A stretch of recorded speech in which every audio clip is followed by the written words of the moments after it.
the call to the honourable member for Hume.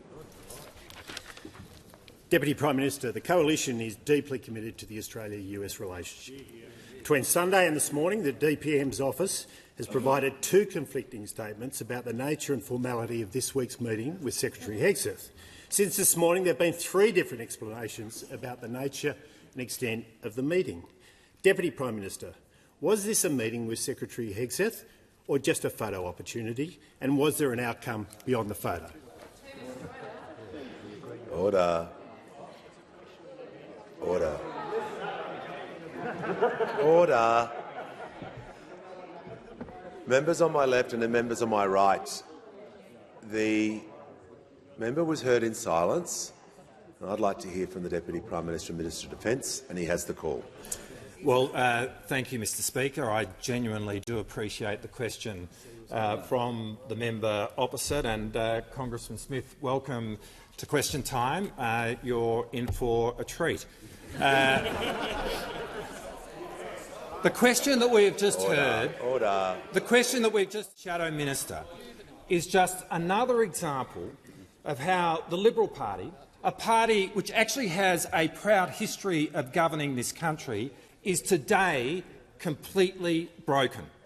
Now, the Pentagon itself has made clear that there was a meeting between myself and Secretary Hegseth. The Pentagon itself today has made it clear that that meeting was coordinated in advance. But what we've heard through the course of this week is those opposite firstly suggesting that there wasn't going to be a meeting at all. Then there's a little bit of a debate about whether it's a meeting or whether it's a happenstance. Presumably those opposite think that the photos that have been published were magically generated by AI. I mean, those opposite are an absolute joke. Mr Speaker, the Shadow Minister, in the question that he just framed, said that the alliance between Australia and the United States is a matter of bipartisan support. It has been the case that the parties of government in this country have actually, irrespective of whether they are in opposition or in government, have supported the nation in its relationship with the United States.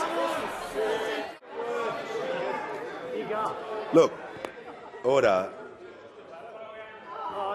Order. No, I haven't given you the call, and I'm not particularly inclined to take this point of order because it can only be about relevance. And the Deputy Prime Minister specifically answered the question about the meeting and gave context about that. So, just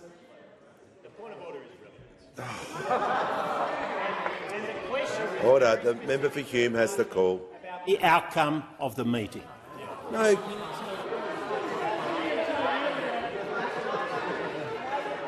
Once again, member for Hume, if the Deputy Prime Minister is answering the question and giving context about the exact topic you were asked about, anyway, there's no point of order. That's my point. The Deputy Prime Minister has the call. Mr Speaker, I think we all understand that the question from Captain Conspiracy over here was whether or not the meeting actually—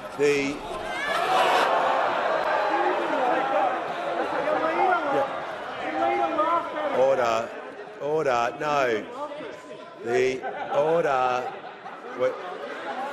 The House will come to order so I can hear from the Manager of Opposition Business. Look, we do know why the Deputy Prime Minister is angry. We understand it's been a bad day. But there's been several versions of this meeting. We don't know which one is correct. We've asked a simple question, but he has an obligation to refer to members by their correct titles, and he did not. Yep. I want to hear from the Leader of the House. He said that you can't use any term at all. That term is so much nicer than what his own colleagues say about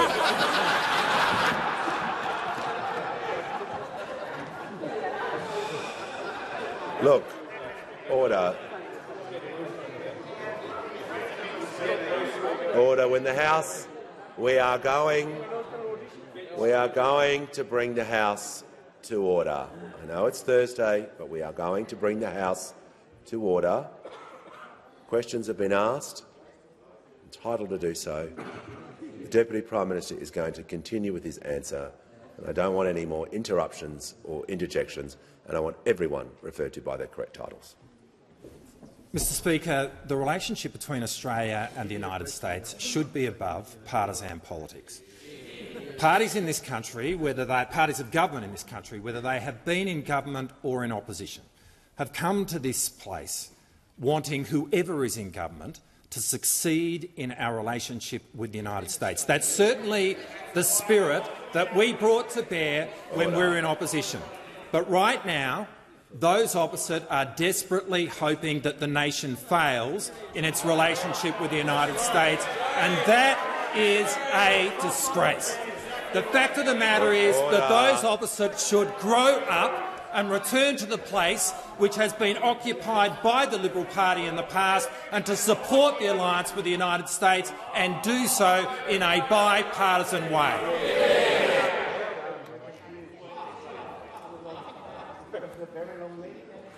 Order.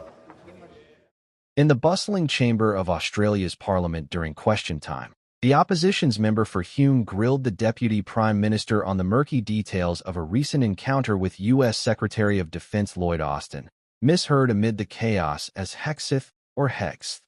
What started as a straightforward query about whether it was a formal meeting or just a flashy photo op quickly spiraled into a fiery exchange, exposing the deep rifts in bipartisan support for the Australia-US alliance. The DPM, doubling as defense minister, fired back with sharp wit, dismissing the opposition's flip-flopping narratives as evidence of a broken Liberal Party, once proud stewards of the nation but now reduced to conspiracy-fueled antics. He highlighted the Pentagon's own confirmation of a prearranged discussion, mocking suggestions of AI-generated photos and labeling the shadow minister Captain Conspiracy, amid applause and calls for order from the Speaker. As interjections flew and points of order were batted away, the DPM emphasized that true patriotism means rooting for the country's success in international ties, regardless of who's in power, urging the opposition to grow up and reclaim their historical role in fostering unity. This 2-minute clash wasn't just political theater. It encapsulated the video's core tension, a routine diplomatic update devolving into a partisan brawl, underscoring how fragile alliances can become fodder for domestic squabbles, all while a visiting U.S. congressman watched the spectacle unfold like a ringside seat at a verbal boxing match. In the end, no concrete outcomes from the meeting were detailed beyond affirming its legitimacy, leaving viewers to ponder if such drama strengthens or erodes the very bonds it claims to defend.